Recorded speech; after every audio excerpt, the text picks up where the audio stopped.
1072e jour de voyage. Après avoir traversé la Russie et longé la mer Caspienne, on décide de se perdre pendant quelques jours dans le plus fameux des déserts kazakhs, le désert de Mangistau. Il fait hyper chaud et on fait le plein des motos avant de choper des réserves d'eau. On espère vraiment que ça sera suffisant. C'est bon, on a 8 litres d'eau de réserve. On est prêt pour le désert. La moto ressemble à rien. Il y a du pain à l'ail dessus, il y a de l'eau de partout. Et moi, je ressemble à rien aussi, je crois. Le GPS indique 144 km de ligne droite. On fait la course contre des hélicos. Il y a des tornades au bord de la route. Bref, une journée normale au Kazakhstan. On évite un chameau kamikaze et on sort enfin de la route principale. On est sur une piste hyper cool. Les paysages sont lunaires et on roule dans cette immensité. Petit twerk pour fêter ça et on se remet en route. On roule au milieu de rien. C'est hyper impressionnant et on a l'impression que les distances s'allongent. Et vu du ciel, c'est encore plus beau. On roule jusqu'à un spot de fou. La vue est trop belle et on décide de monter notre tente là pour ce soir. Le kiff d'enlever les boots de moto après une longue journée de ride. Et pas que les boots. Le coucher de soleil est magnifique et on se fait des nouilles instantanées pour fêter cette première journée dans le désert de Mangistau. On s'endort sous la voûte céleste. Et ce moment qui paraît parfait et tranquille, nous on le vit plutôt comme ça. 1073e jour sur la route. On n'a pas dormi de la nuit à cause des grosses rafales de vent. Slow morning à la recherche d'ombre. On profite une dernière fois de la beauté de ce spot lunaire, puis on se remet en route en longeant les falaises du désert de Mangistau. C'est beau et on est seul au monde. Une énorme descente nous mène à des formations rocheuses étranges et après ce moment de fun, les galères commencent. La piste en sable est hyper casse-gueule en duo sur Falkor et nos amis Sander et Iris en CRF filent comme le vent. En plus, on flippe un peu avec nos réserves d'eau car il n'y a vraiment rien autour de nous. Et là, tel un mirage, on arrive devant un énorme camion avec 3 travailleurs kazakhs hyper sympas qui nous offrent 20 litres d'eau en échange de quelques photos. Le rêve absolu. La routine du jour, c'est tôle ondulée, sable et chameau, avec en bonus quelques passages de chevaux sauvages qui nous font croire qu'on est dans un film.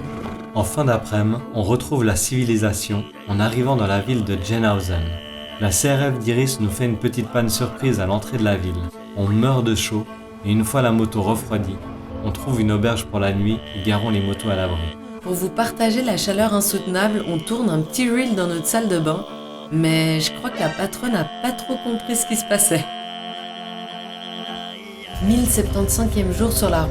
On a quasi 400 km de désert à rouler pour explorer une nouvelle partie du parc national de Mangistau au Kazakhstan. On fait le plein d'essence et d'eau et on se met en route pour affronter les températures de fou de ce désert. Sur la route, des mecs nous offrent une bouteille d'eau alors qu'on roule.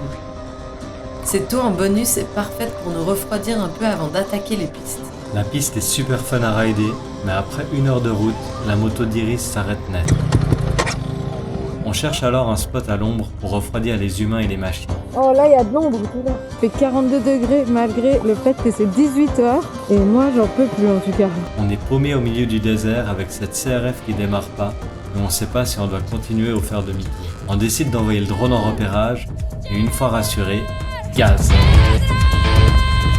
On roule dans ces paysages incroyables qu'on est venu chercher en Asie centrale.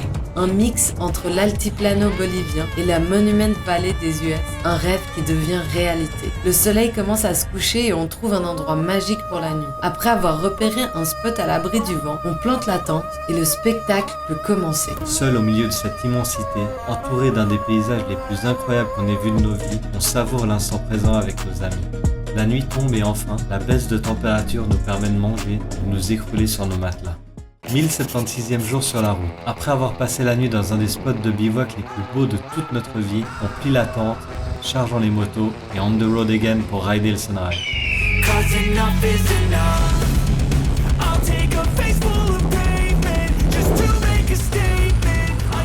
On tente de rouler jusqu'à un point de vue, mais la piste est trop technique pour nous ou simplement pas faite pour être montée à moto. Stop, viens pas. On profite de la lumière incroyable du matin pour admirer une des parties les plus spectaculaires du désert de Mangistau. Ça fait clairement partie des paysages les plus impressionnants qu'on ait vus dans nos vies et on est trop reconnaissant d'être là, au milieu de ce désert kazakh, avec nos amis Sander et Iris. Toute la matinée sera remplie de pistes incroyables et de paysages de fous. On roule les 4 avec le soleil qui se lève dans le dos et la poussière qui recouvre nos habits. quelques passages un peu techniques à passer, mais Falcor assure et esquive tout sans problème. Une fois de retour sur le plateau, l'ultime partie du trip peut commencer. On roule jusqu'à la mosquée souterraine de Beketata pour faire une dernière fois le plein d'eau et ensuite on est prêt à affronter les 100 km de steppes désertiques qui nous attendent pour retrouver la route principale. Spoiler alerte, c'était vraiment chaud. 100 km de sable, de pistes friables et souvent difficiles à s'orienter. Le même paysage sans fin, pas de réseau et nos GPS qui ne connaissent pas ces pistes. Heureusement, on croise quand même de temps en temps quelques chameaux et quelques chevaux sauvages. Sur la dernière partie de la piste, des gros camions passent par cette section créant des énormes nuages de poussière autour de nous. De 8h à 14h, on roulera sur cette piste de l'enfer. Avec quelques stops de temps en temps pour s'hydrater, se reposer à l'ombre des motos et se motiver à se dire qu'on est bientôt au bout.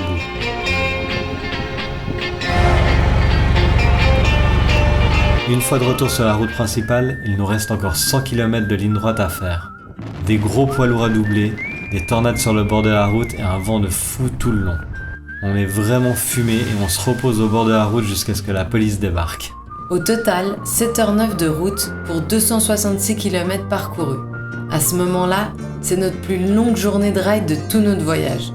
Mais ce record sera battu quelques jours plus tard par une des routes les plus démoniaques qu'on ait eu la malchance de rouler.